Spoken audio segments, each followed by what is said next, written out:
So, one of the things that I've been so curious about is in a state like ours that has this deep, deep culture of gun enthusiasts, right? So, Mm, whether it's in the Revolutionary War, they said send the Vermonters first, or it's, folks like you and I who grew up, I learned how to shoot a gun when I was like 6, yeah. right? So it's so entrenched in our culture.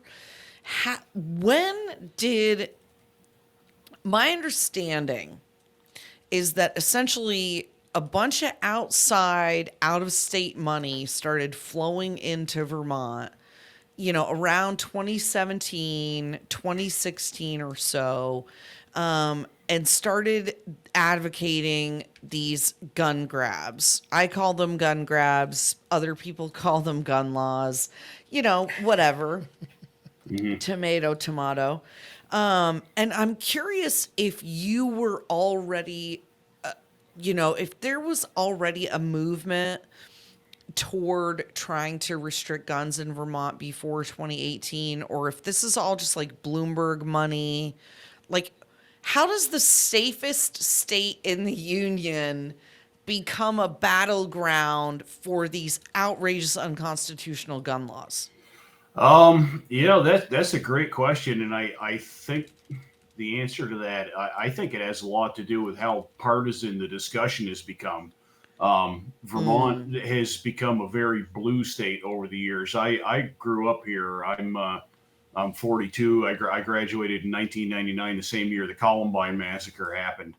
Yep. And even back then, gun control was never even up for discussion. I mean, it was never even on the table. And you go back even as far as like the 60s and 70s when all the states, individually started passing laws restricting the carrying of firearms openly or concealed or whatever. Vermont never did Yep.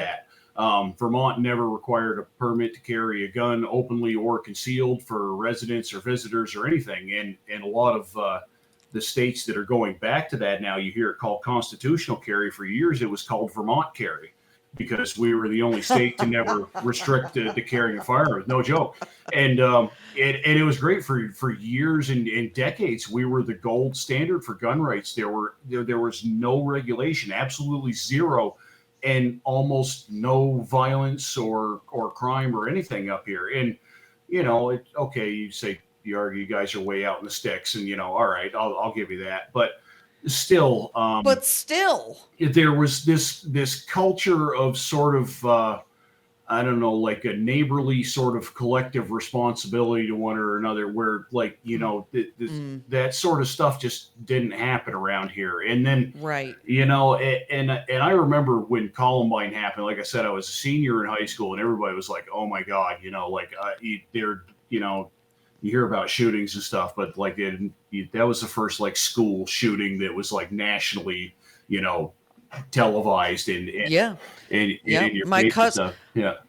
My cousins were in high school in Littleton, Colorado, Oh gratefully wow. not at Columbine, but yeah, so But neither. Yeah. Yeah. I remember that time period vividly. Yeah. Yeah. So that happened, and honestly, back in that time, I really wasn't like I was kind of into guns, but not like I was now. And then shortly after that, you had the Bush administration and the sunset ban, the sunset of the Clinton era assault weapons ban. Yep. And then you started hearing more sort of yapping from the other side about, oh, this is bad, we can't let yap yap yap yap, and that sort of continued at a I guess a dull roar in the background, until I think Mm, Newtown was really the turning point, especially in Vermont. And I remember mm, when that happened, I heard it on the news. And I went, oh my God, they're going to come after him now. This all bets yeah. are off. You get a 20 first graders massacred in the classroom. I mean, good Lord, everybody, you got to do Yeah. something, right? And that's what does everybody go for? Right. The guns first thing, right? So, Right. so that's really when it started in Vermont with folks like Senator Baruth, who always kind of didn't like Mm, the gun culture and kind of kept it under his hat because it wasn't really socially acceptable to talk bad about guns. Now all of a sudden you have this, tragedy in your back pocket that you can say, look at this. We need to do something about this. right. And that's where Well, it started. And the and out by of state that money, time, yeah. Go and ahead, by man. that time, the legislature was already heavily progressive, heavily blue. Mhm. Chittenden County had was already wildly overrepresented. Yep. So you've Yep. got so it sounds like it was basically like timing wise we already had this progressive move in and takeover of our legislature at the same time as some of these more The progressive takeover, sensational yeah. tragedies happened. I was gonna say the Vermont turning blue has been happening for a long time. I remember I talked about around 99 2000. I don't know if you guys remember the Take Back Vermont movement, when Vermont Yes. was the first to do the civil unions and stuff, and there was a Yes. lot of conservatives that were like didn't really have a problem with it per se. We're like, God, why do we got to be the first one? And there was that sort of um, division kind of started back in that red versus blue sort of resentment, and it kind Yep. of it, I it built remember on that. that. And looking back on that, I'll be honest with you, I was part of the Take Back Vermont movement, and looking back, I can look back and say, you know what, I was on the wrong side of that. I Mm. had that messed up, and a lot of folks um, in this state are sort of the same way. We're very socially liberal, but still just kind of want to be left alone to a certain extent too.